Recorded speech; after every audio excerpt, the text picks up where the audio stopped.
नमस्कार, मी संजय वैशंपायन. KTV मराठीच्या कोकण वार्तामध्ये आपलं स्वागत. प्रथम एक नजर आजच्या ठळक घडामोडींवर.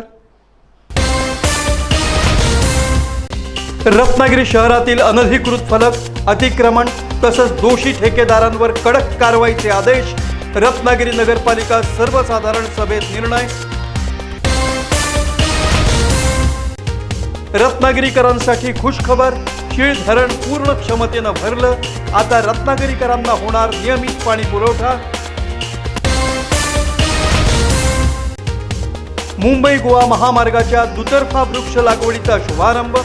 पर्यावरण संवर्धनासाठी तळेकांटे ग्रामस्थांचा पुढाकार. कोकणाच्या सर्वांगीण विकासासाठी आमदार शेखर निकम यांनी विधानसभेत जोरदार मागणी करत वेधलं सरकारचं लक्ष. आणि शरद पवार ते अमित शहा, सर्वच सरकारांच्या पाठबळामुळे सहकार चळवळ बळकट. रत्नागिरी जिल्हा मध्यवर्ती सहकारी बँकेचे उपाध्यक्ष बाबाजीराव जाधव यांचं प्रतिपादन. यानंतरच्या बातम्या अल्पशा विश्रांतीनंतर. समुंदर की गोद में पला है तू, अंगड़ाई लेते ही लहरें शुरू. आज यौवन की मस्ती छोड़, ले चलता हूं तुझे एक नए मोड़. आजा तुझे माँ पुकारे अब, छेड़ देते हैं बीच से कुछ शरारत हंसी. गले लगा ले उसे ए फकीर, इंतजार कर रहा है तेरा तो. चल दे देते हैं उसे फसल की खूबसूरती तो. आजा तुझे माँ पुकारे अब, मीलों आगे चलना है हमें. सिर्फ फसल नहीं, तेरे स्पर्श की चाह में बैठे हैं शहरों में भी कहीं. उनके मुख पे भी लानी है मुस्कान, उन्हें भी देनी है एक नई पहचान. आजा तुझे माँ पुकारे अब. फिनोलेक्स पाइप्स पहुंचाए पानी को अपनी माँ के पास. आणि आता पाहूया बातम्या विस्तारानं. रत्नागिरी नगर परिषदेची सर्वसाधारण सभा नगराध्यक्षा शिल्पा सुर्वे यांच्या अध्यक्षतेखाली संपन्न झाली. या सभेत शहरातील रखडलेले प्रश्न, नागरिकांची सुरक्षा आणि विविध विकास कामांवरून नगरसेवकांनी आक्रमक भूमिका घेतली. आज आपलं शहर पर्यटनदृष्ट्या बरं, एखादा स्थानिक व्यवसाय करणारा असेल केबलवाला, आपण समजू शकतो. तर त्याला काय अडचण असेल तर तो एक केबल टाकी तिथे म्हणाल तर इकडे टाकू नका, तुम्ही झाडाच्या वरनं टाका. तरी पण रिटेलिंग वॉल ज्या कॉन्ट्रॅक्टरनी बांधली त्याची आपण चौकशी करण्यात यावी. झालेली आहे. सत्य वस्तुस्थिती लक्षात घेता भविष्यात विद्यार्थ्यांच्या सुविधा धोका निर्माण होणारी सर्व होर्डिंग आपल्या स्तरावर काढून टाकण्याची कार्यवाही करावी ही विनम्र विनंती. ट्रॅक्टरला ट्रॉली लावायची आहे म्हणून हे केलेलं आहे आणि ती पालकमंत्री साहेबांना भेटणार आहेत, ते आम्हाला नक्की न्याय देतील अशी आम्हाला अपेक्षा आहे. शहरातील सर्व शाळा आणि कॉलेजेसच्या परिसरात असलेले मोठे जाहिरात फलक, होर्डिंग्स विद्यार्थ्यांच्या सुरक्षेसाठी अत्यंत धोकादायक ठरत आहेत. हा धोका लक्षात घेऊन हे सर्व फलक तात्काळ हटवण्याचा मोठा निर्णय या सभेत घेण्यात आला.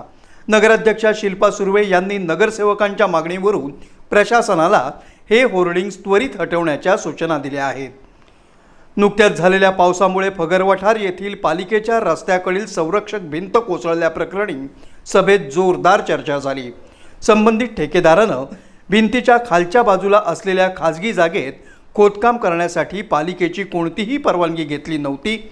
या दुर्घटनेला तोच जबाबदार असल्यानं त्याच्यावर गुन्हा दाखल करण्यासाठी तक्रार करण्यात आल्याचं प्रशासनाकडून सांगण्यात आलं. तसंच ती पडलेली भिंत त्याच ठेकेदारानं स्वखर्चानं बांधून द्यावी अशी मागणी नगरसेवकांनी लावून धरली. रामनाका परिसरातील स्वस्तिक हॉटेलच्या जागेत सुरू असलेल्या खाजगी बांधकामाचा गंभीर मुद्दा नगरसेवक केतन शेटे यांनी उपस्थित केला. विकासकाने पालिकेच्या मुख्य गटारीवर आणि रस्त्यावर 5 ते 6 फूट बाहेर येऊन पत्र्याचं फेन्सिंग मारलं आहे. तसंच रस्त्यावर चिरे टाकून वाहतुकीस अडथळा निर्माण केला आहे. 18 मार्च 2026 रोजी लेखी पत्र देऊनही प्रशासनानं अद्याप कोणतीही कारवाई न केल्याबद्दल शेटे यांनी तीव्र नाराजी व्यक्त केली आणि हा मार्ग तात्काळ मोकळा करण्याची मागणी केली. शहरातील भाजी, फळ आणि चिकन विक्रेत्यांकडे पालिकेचे परवाने आहेत की नाही याची तपासणी करण्यासाठी पालिकेमार्फत विशेष सर्वे केला जाईल. जे विक्रेते परिसरात स्वच्छता राखत नाहीत त्यांना कडक नोटीस बजावण्यात येणार आहे. तसंच आरोग्य सभापतींच्या दालनात सर्व विक्रेत्यांची तातडीनं बैठक घेऊन त्यांना योग्य त्या सूचना दिल्या जातील. बाजार फी वसुलीचा मक्ता देताना विक्रेत्यांकडून 8 महिन्याची रक्कम पूर्ण भरून घ्यावी आणि त्यांच्यावरच परिसर स्वच्छ ठेवण्याची जबाबदारी सोपवावी असे निर्देश नगराध्यक्षा शिल्पा सुर्वे यांनी यावेळी दिले. नगरसेवक सौरभ मोलुष्टे यांनी पालिकेच्या स्ट्रीट लाईट पोलवर इंटरनेट, डिश टीव्ही आणि केबल कंपन्यांनी विनापरवानगी वायर्स टाकल्या आहेत. या कंपन्या पालिकेला कोणताही कर न देता व्यवसाय करत आहेत. यावर योग्य ती कायदेशीर कारवाई करण्याचे ठरलं. तसंच खांबावर लटकणारे अनधिकृत जाहिरात फलकही तात्काळ हटवण्याची मागणी नगरसेवक निमेश नायर यांनी केली. त्यानुसार प्रशासनाला आदेश देण्यात आले. शहरातील विहीर, तलाव आणि इतर दुर्लक्षित जलस्रोतांची योग्य साफसफाई करून तिथं सुरक्षेसाठी जाळ्या बसवण्याचा प्रस्ताव नगरसेविका वैभवी खेडेकर यांनी मांडला. त्याला मंजुरी देण्यात आली.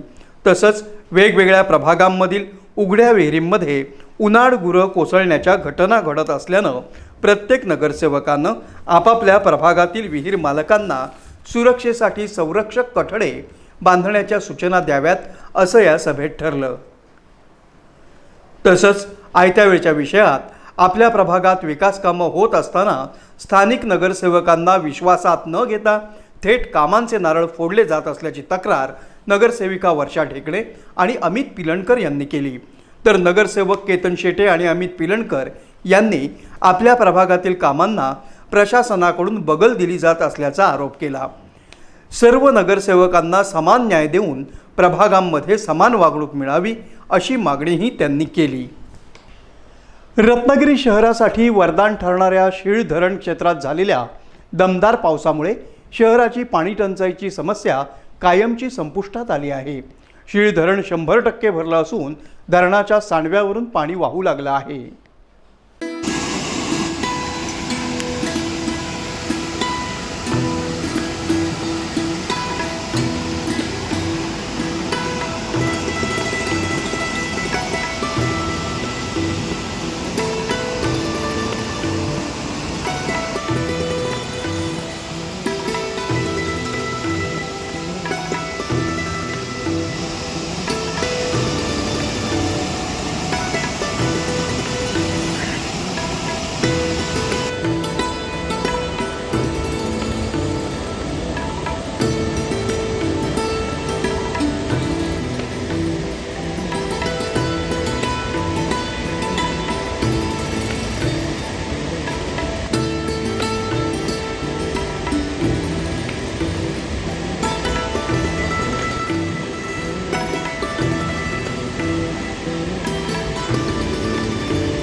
गेल्या काही दिवसांपासून रत्नागिरी आणि परिसरात सुरू असलेल्या पावसामुळे धरणातील पाणीसाठ्यात झपाट्यानं वाढ झाली. अखेर मंगळवारी सकाळी धरण पूर्ण क्षमतेनं भरल्यानं रत्नागिरीकरांना मोठा दिलासा मिळाला आहे. धरणाच्या सांडव्यावरून विसर्ग सुरू झाल्यानं प्रशासनाकडून परिसरातील नदीकाठच्या गावांना सतर्कतेचा इशारा देण्यात आला असला तरी शहराच्या पाणी पुरवठ्याचा प्रश्न मार्गी लागला असल्याची माहिती पाणी सभापती निमेश नायर यांनी दिली. आज आपल्या शहराला जे पाणी पुरवठा होत आहे शीळ धरणावरनं, तर काही दिवस पाऊस उशिरा पडल्यामुळे आपल्याला माहिती आहे की पाण्याची कमतरता आपल्याला भासत होती. पण आज सकाळच मी माहिती घेतलेली आहे की आपलं जे शहराला पाणी पुरवठा करणारं जे धरण आहे शीळ धरण, ते पूर्ण ओव्हरफ्लो झालेलं आहे. त्याच्यामुळे शहराचा पाण्याचा प्रश्न हा सुटलेला आहे आणि जे आपण सोमवारी पाणी बंद करत होतो ते आपण आता मागच्या ह्या कालच्या सोमवारपासून आपण रेग्युलर पाणी सुरू केलेलं आहे. गेले 2-3 दिवस आपल्याकडे शहरामध्ये म्हणजे गढूळ पाणी येत आहे. म्हणजे पूर्ण मातीच्या प्रमाणात पाणी येत आहे. तर मी लोकांना सांगेन की आपलं फिल्टर प्लांट वगैरे चालू आहे. आपण त्याला लागणारे तुरटी असतील किंवा काही गोष्टी आपण सगळं हे करतो. पण जो फिल्टर बेड आहे तो पण आपण दिवसातनं 2 वेळा वॉशआउट करायला सांगितलेला आहे. त्याच्यामुळे जो त्रास लोकांना या 2-3 दिवसात झालेला आहे तर याच्यापुढे होणार नाही. याची दक्षता नगर परिषद आणि आम्ही घेत आहे. पावसाळी अधिवेशनात संगमेश्वर चिपळूणचे आमदार शेखर निकम यांनी शेतकरी कर्जमाफीसारखा महत्त्वाकांक्षी निर्णय घेतल्याबद्दल सरकारचं अभिनंदन केलं. तसंच त्यांनी कोकणातील भौगोलिक परिस्थिती लक्षात घेऊन कर्जमाफीतील काही अटी शिथिल करण्याची मागणी केली. याबाबत मुख्यमंत्री सकारात्मक निर्णय घेतील असा विश्वासही त्यांनी व्यक्त केला. अध्यक्ष महोदय, पुरवणी मागण्याबद्दल बोलत असताना सुरुवातीलाच मी आपल्या राज्याचे मुख्यमंत्री आणि दोन्ही उपमुख्यमंत्री कृषी मंत्री यांना मनापासून धन्यवाद दे की कृषी कर्जमाफी करत असताना अतिशय महत्त्वाकांक्षी निर्णय आपण घेतलात. परंतु कोकणाबाबत विचार करायचा झाला तर काही अटी त्यातल्या शिथिल करणं अतिशय गरजेचे आहेत आणि या राज्याच्या मुख्यमंत्री महोदयांनी तो शब्द आम्हाला दिलेला आहे आणि मामा नक्की तो पुरा करतील हा विश्वास या निमित्ताने व्यक्त कर. आमच्या जिल्ह्यामध्ये गोड्या पाण्यातील माशांचं मत्स्यबीज उत्पादन केंद्र स्थापन व्हावं म्हणून या राज्याचे मच्छीमार मंत्री यांनी हा प्रस्ताव अतिशय चालनापूर्वक देण्याचं काम त्यांनी केलेलं आहे. माझी त्यांना या निमित्तानं एकच विनंती आहे की हा प्रस्ताव चिपळूण जवळ कोयना नदीचं जे पाणी वाहत जातं कारण या प्रस्तावाला पाण्याची आवश्यकता असते आणि जे पाणी वाहतं असतं कारण ज्यामध्ये ऑक्सिजन किंवा बाकीच्या लेवल्स आहेत तर या वाहत्या पाण्याचा उपयोग जर मत्स्यबीज संवर्धनासाठी केला आणि आपल्याकडे इरिगेशनची जागा हायवे लगत त्या कॅनॉल जगत आहे आणि ते मंजूर करण्याचं काम आपण निश्चितपणे चिपळूणमध्ये कारण आदरणीय नारायण राणे साहेबांचा पण तो मतदारसंघ आहे त्यामुळे तिकडून तो तिकडे कुठेही हलवू नये एवढी मी तुमच्याकडे आग्रहपूर्वक विनंती करतो. कारण या निमित्ताने कोकणातले जे छोटे छोटे बंधारे आहेत तलाव आहेत त्यामध्ये बीज सोडवता येईल. मासेमारी संकट निवारण निधी आहे तो अतिशय कमी आहे. या योजनेअंतर्गत जर मच्छीमाराचा अपघाती काही मृत्यू झाला तर त्यामध्ये जे अर्थसहाय्य दिलं जातं ते अतिशय कमी पद्धतीत दिलं जातं. म्हणून या निमित्ताने माझी विनंती आहे की ह्याच्यामध्ये देखील चांगल्या पद्धतीने वाढ करून किमान 5 लाखापर्यंतचा निधी द्यावा. आरोग्य सुविधांबाबत बोलताना देवरुख येथील ग्रामीण रुग्णालयाची इमारत अत्याधुनिक असली तरी डॉक्टर आणि इतर कर्मचारी पदं रिक्त असल्यामुळे नागरिकांना अपेक्षित सेवा मिळत नसल्याचं त्यांनी निदर्शनास आणून दिलं. आरोग्याबाबत बोलत असताना माझ्या मतदारसंघातील देवरुखमध्ये जे ग्रामीण रुग्णालय ते अतिशय उत्तम दर्जाचं त्याचं बांधकाम झालेलं. एखादा सिव्हिल हॉस्पिटलला लाजवेल इतक्या चांगल्या पद्धतीचं बांधकाम आहे परंतु त्याच्यामध्ये डॉक्टर्स नाहीत. त्याच्यामध्ये वेगवेगळे जे खालचे कर्मचारी लागतात ती सगळी पदं रिक्त असल्यामुळे याचा उपयोग ग्रामीण लोकांना ज्या पद्धतीने व्हायला पाहिजे त्या पद्धतीने होत नाही. या निमित्ताने कामत उपजिल्हा रुग्णालयाचं देखील 200 खाटाचं नवीन रुग्णालयाचा प्रस्ताव शासनाकडे या निमित्ताने गेलेला आहे. म्हणून माझी आग्रहाची मागणी आहे की तो प्रस्ताव देखील तातडीने मंजुरी मिळावी. आणि मुंबई गोवा हायवेवर संगमेश्वर तालुक्यामध्ये ट्रॉमा केअर सेंटर आहे. हे ट्रॉमा केअर सेंटर ॲक्सिडेंट झाला होऊ नये परंतु झाला आणि मुंबई हायवे रस्त्याची स्थिती बघितली तर ॲक्सिडेंट हे वारंवार होत असतात. तर हे जे हायवेवरचं ट्रॉमा केअर सेंटर आहे त्याला अद्ययावत रीतीनं आपण जर चांगली परिपूर्ण व्यवस्था केली आणि तिथे ॲनेस्थेशिया कारण शेवटी ॲक्सिडेंट झाला तर पहिला हाडा किंवा ऑपरेशनची गरज असते त्यामुळे ॲनेस्थेशियापासून सगळी पदं उपलब्ध करून देण्याच्या दृष्टीने प्रयत्न करावा. पशुसंवर्धन क्षेत्राकडे लक्ष वेधताना कोकण कृषी विद्यापीठाच्या अखत्यारीतील उपलब्ध जागेवर शासकीय पशुवैद्यकीय महाविद्यालय सुरू करण्यात यावं अशी मागणी करत आमदार निकम यांनी कोकणातील समस्यांचे विविध विषय सभागृहामध्ये मांडले. या निमित्ताने आपल्याला पशुविकास अधिकाऱ्यांच्या बाबतीत सांगायचं झालं तर हे अधिकारी देखील आमच्या जिल्ह्यामध्ये खूप कमी आहे.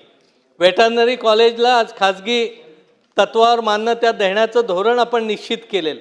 परंतु माझी मागणी आहे की आमचं जे कोकण कृषी विद्यापीठ आहे, पूर्वीचं बैलगोडा कॉलेज आमच्या विद्यापीठाच्या अंतर्गत होतं, तर ह्या विद्यापीठाच्या अंतर्गत जर जी 10 एकर आपली वेटरनरीची जागा आहे कळंबस्ते येथे, तिथे एखादं पशुवैद्यकीय आपल्याला विद्यापीठ झालं किंवा कॉलेज झालं तर तिथल्या मुलांना खूप चांगल्या पद्धतीने फायदा होऊ शकेल.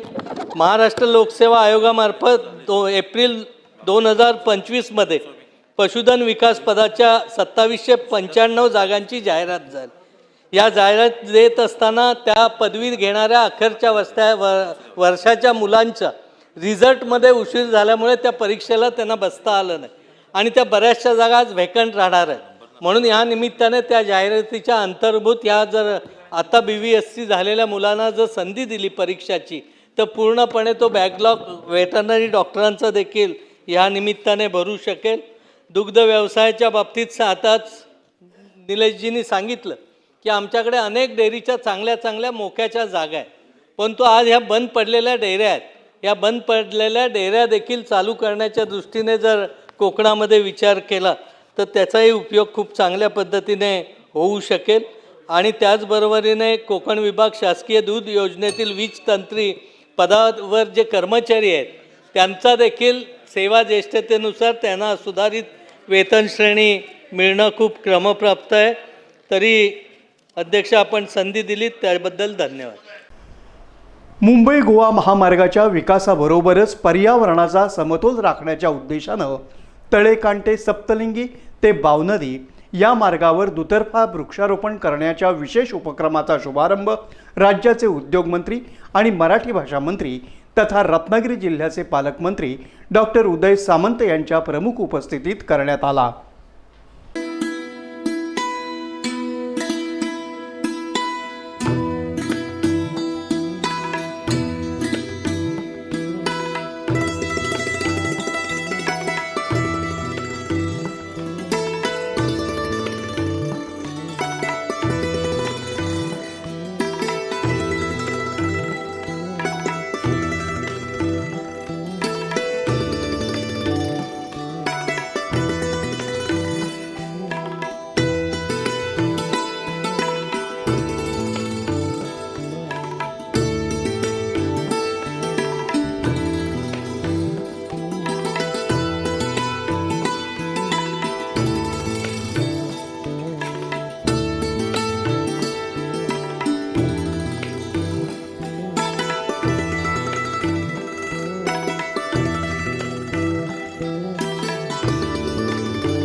यावेळी पालकमंत्री डॉक्टर उदय सामंत यांनी उपस्थित ग्रामस्थ आणि प्रशासकीय अधिकाऱ्यांशी संवाद साधला. तळेकांटे गावातील ग्रामस्थांनी मुंबई गोवा महामार्गाच्या सुमारे 4 किलोमीटर परिसरात दुतर्फा वृक्ष लागवड करून ती जपण्याचा केलेला संकल्प कौतुकास्पद असल्याचं त्यांनी सांगितलं. हे आम्ही कायम वाचत आलो, पण झाडे किती लावलं आणि झाडे किती वाढवली ती प्रत्येकासाठी मला असं वाटतं की आत्मचिंतनाची बाब आहे. पण आजचा हा उपक्रम अतिशय स्तुत्य आहे आणि हा कार्यक्रम स्तुत्य असताना अभिजित देशमुखांनी एक उदाहरण देणारे येतील, जे नेते येतील, जे मोठे अधिकारी येतील त्यांनी झाड लावायचं, त्याच्यासमोर सबुदरा लावायचा आणि त्याच्यावर त्याचं नाव ठेवायचं. ही बऱ्याच वर्षाची परंपरा होती. आणि 2013ला जेव्हा मी पहिल्यांदा पालकमंत्री झालो त्यावेळी ती प्रथा बंद करून टाकली. कदम साहेब प्रथा एवढ्यासाठीच बंद केली, आम्ही झाडं लावायचो, नंतर पाणी त्याला कोण घालायचं नाही, समुद्रा फक्त शिल्लक राहायचं आणि त्याच्यावर नाव लिहिलेलं असायचं. त्याच्यामुळे जो वृक्षारोपण करायचा त्याचं ते खडगा आहे की काय अशा पद्धतीचं लोकांना वाटायचं. त्याच्यामुळे झाड लावल्यानंतर ते जगवण्याची जबाबदारी देखील आपण सगळ्यांनी घेतली पाहिजे. आज झाडाला किती अनन्यसाधारण महत्त्व आहे, झाडं कुठची लावली पाहिजे, झाडं कशा पद्धतीने लावली पाहिजे त्याचं मार्गदर्शन देखील अनेक लोक करत असतात. पण याच्यामध्ये मला सगळ्या विद्यार्थ्यांना एक विनंती करायची. आज सकाळीच मला पश्चिम महाराष्ट्रातले काही नेते मंडळी भेटली होती रत्नागिरीमध्ये ते मला सांगत होते की आता पश्चिम महाराष्ट्रामध्ये प्रत्येक घराच्या बाजूला किमान 10 झाडं असली पाहिजेत, अशा पद्धतीची एक संकल्पना ही काही शासनाने त्यांना सांगितली नाही, पण स्वतः त्यांनी अंगीकृत केली आणि प्रत्येक ठिकाणी ते झाडं लावतायत, झाडं जगवतायत आणि झाडं वाढवतायत. या शुभारंभ प्रसंगी प्रदीप साळवी, अभिजित हेक्षेटे, माजी जिल्हा परिषद अध्यक्ष रोहन बने, जिल्हा परिषद सदस्य प्रमोद अधटराव, तळेकांटे ग्रामपंचायतीच्या सरपंच सुषमा बने, प्रांताधिकारी जीवन देसाई, शरद कदम यांच्यासह तळेकांटे गावातील ग्रामस्थ आणि निसर्गप्रेमी मोठ्या संख्येनं उपस्थित होते. महामार्गाच्या दुतर्फा वृक्ष लागवड करून त्यांचं संगोपन करण्याचा हा उपक्रम पर्यावरण संवर्धनाच्या दृष्टीनं महत्त्वपूर्ण ठरणार असून स्थानिक ग्रामस्थांच्या सक्रिय सहभागामुळे या उपक्रमाचं सर्वत्र स्वागत होत आहे. या गावामध्ये आज आम्ही मोठ्या प्रमाणावरती वृक्षारोपण करतो. आमचं यंदाचं टार्गेट आहे 1000 झाडं या गावामध्ये, या रस्त्यावरती, हायवेवरती आणि वरच्या गावामध्ये लावावी. ही कल्पना याच्यातून सुचली की सगळ्याच गोष्टी सरकारने केल्या पाहिजे, सगळ्याच गोष्टी कॉन्ट्रॅक्टरने केल्या पाहिजे. आपण नागरिक म्हणून देखील आपली जबाबदारी आहे. आपलं गाव आहे. या सिमेंटच्या रस्त्यामुळे जे टेम्परेचर आहेत हे साधारणतः ते 3 ते 4 सेल्सिअसनं वाढतं आणि त्याचा सगळ्यात फटका हा गावाच्या किनारी राहणाऱ्या लोकांवरती होतो. आणि म्हणून मग किमान आपण आपल्या गावातलं, जगाचं जे काय होईल ते करतील, ते लोक करतील, पण किमान आपल्या गावामध्ये आपला जो काय 6 किलोमीटरचा रस्ता आहे सप्तलिंगी ते बावनदी, त्या रस्त्यावरती सर्व आपण झाडं लावलेली आहेत. आणि झाडं आपण निवडलेली आहेत ती फणस आहे, आंबा आहे, चिंच आहे, जांभूळ आहे, की जी पर्यावरणपूरक झाडं आहेत, जी माती पकडून ठेवते, ज्या झाडांवरती पक्षी येतात आणि हायवेने जाताना लोकांना देखील एक समाधान मिळालं पाहिजे, सावली मिळाली पाहिजे, हा उद्देश आहे. आणि हे असं आवाहन केल्यानंतर या गावाने भरभरून प्रतिसाद दिला. आज तुम्ही बघितलं तर आज सगळी शेतीची कामं बाजूला ठेवून आज अख्खं गाव रस्त्यावरती उतरलेलं आहे. हे जे गाव रस्त्यावरती उतरलेलं आहे हे कोणतं आंदोलन करायला नाही आहे, ते एक नवनिर्माण करायला हे गाव आलेलं आहे. केंद्रीय सहकार मंत्रालय स्थापना दिनानिमित्त रत्नागिरी जिल्हा मध्यवर्ती सहकारी बँकेच्या वतीनं रत्नागिरीतील मराठा भवन इथं सहकार मेळाव्याचं आयोजन करण्यात आलं होतं.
यावेळी बोलताना बँकेचे उपाध्यक्ष बाबाजीराव जाधव यांनी माजी केंद्रीय कृषी मंत्री तथा सहकार क्षेत्रातील ज्येष्ठ नेते शरद पवार यांच्यापासून ते विद्यमान केंद्रीय सहकार मंत्री अमितभाई शाह यांच्यापर्यंत विविध सरकारांनी सहकार क्षेत्रासाठी महत्त्वपूर्ण निर्णय घेतले.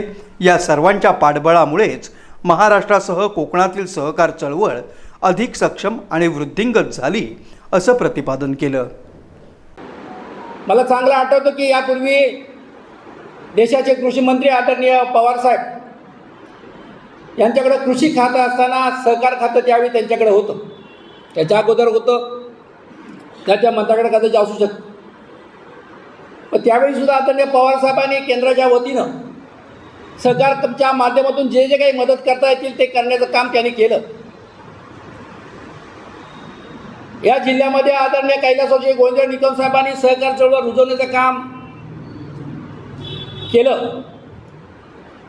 सर्वांची मानसिकता तयार केली. पण आमचं सर्व राजकीय कार्यकर्त्याचं एक दुर्दैव की त्याला त्याचा योग्य प्रतिसाद त्या काळात दिला गेला नाही. परंतु त्याच्या पद्धतीने होईल तसं काम या ठिकाणी या जिल्ह्यामध्ये सहकार संस्थेच्या माध्यमातून, जिल्हा बँकेच्या माध्यमातून, पतसंस्थेच्या माध्यमातून त्यांनी चालू ठेवलं. आणि म्हणून कैलासाचे पेजे साहेब असू द्यात, या सर्वांच्या माध्यमातून या जिल्हा बँकेचं प्रगती होत चालली. 2007 मध्ये आदरणीय डॉक्टर चोरकर सर यांच्या नेतृत्वाखाली ज्यावेळी आम्ही सर्व संचालक काम करू लागलो, त्यावेळी या बँकेची परिस्थिती अवस्था थोडी कठीण होती. पण 2007 नंतर आदरणीय चोरकर सरांच्या नेतृत्वाखाली सर्व संचालकांना बरोबर घेऊन, सर्व अधिकाऱ्यांना बरोबर घेऊन, सर्व खात्याच्या प्रमुखांना बरोबर घेऊन अतिशय चांगलं काम केलं. आणि म्हणून मगाशी आदरणीय दीपक पटवर्धनने सांगितल्याप्रमाणे की या आपल्या जिल्हा बँक, आपली रत्नागिरी जिल्हा बँक या राज्यामध्ये 2 नंबरला आहे.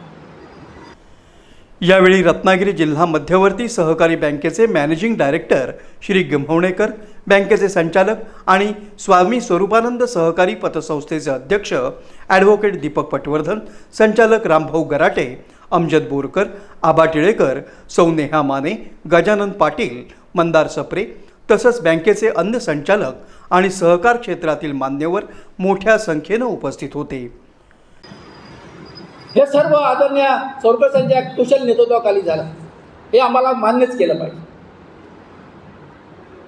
त्यामध्ये सोपान शिंदे साहेबांचा असा अधिकारी जर आम्हाला मिळाले तर खरोखर या जिल्ह्यामध्ये सहकारामध्ये अधिक उन्नती होईल. परंतु आज सेवानिवृत्ती होत आहेत, कारण त्याला काही मर्यादा असतात. आणि म्हणून आज आपण कार्यरत आहोत. आदरणीय चोरगे सरांनी हा मेळावा या ठिकाणी लावला, परंतु त्यांची तब्येत बरी नसल्याने त्यांचा निरोप आला की मी येऊ शकत नाही. पण निखिल चोरग्यांना पाठवलेला आहे. त्यांना मी सांगितलं आपण सर्व शिकून घेतलं पाहिजे. आदरणीय चोरगे सरांनी एवढे वर्ष या सहकारात या जिल्हा बँकेसाठी कष्ट घेतले, आमच्या सर्व संचालकांनी घेतले. आणि म्हणून ही बँक आज अतिशय चांगल्या प्रगतीपथावर आहे.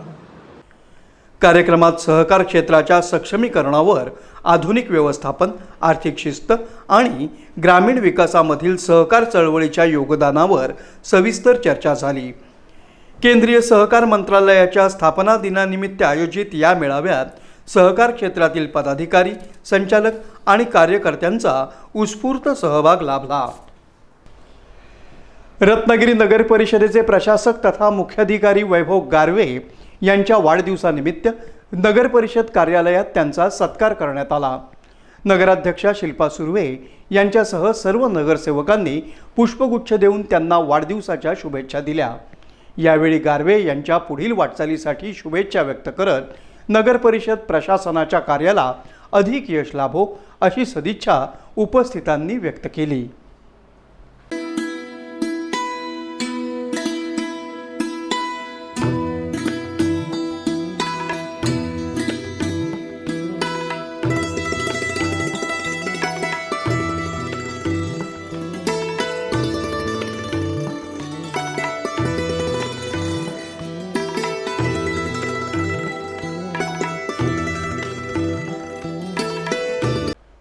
पुन्हा एक नजर आजच्या ठळक घडामोडींवर. रत्नागिरी शहरातील अनधिकृत फलक, अतिक्रमण तसंच दोषी ठेकेदारांवर कडक कारवाईचे आदेश. रत्नागिरी नगरपालिका सर्वसाधारण सभेत निर्णय. रत्नागिरीकरांसाठी खुशखबर, शीळ धरण पूर्ण क्षमतेनं भरलं. आता रत्नागिरीकरांना होणार नियमित पाणी पुरवठा. मुंबई गोवा महामार्गाच्या दुतर्फा वृक्ष लागवडीचा शुभारंभ. पर्यावरण संवर्धनासाठी तळेकांटे ग्रामस्थांचा पुढाकार. कोकणाच्या सर्वांगीण विकासासाठी आमदार शेखर निकम यांनी विधानसभेत जोरदार मागणी करत वेधलं सरकारचं लक्ष. आणि शरद पवार ते अमित शहा, सर्वच सरकारांच्या पाठबळामुळे सहकार चळवळ बळकट. रत्नागिरी जिल्हा मध्यवर्ती सहकारी बँकेचे उपाध्यक्ष बाबाजीराव जाधव यांचं प्रतिपादन. याबरोबरच आजचं हे बातमीपत्र संपलं. पुन्हा भेटूया पुढील बातमीपत्रात. तोपर्यंत नमस्कार.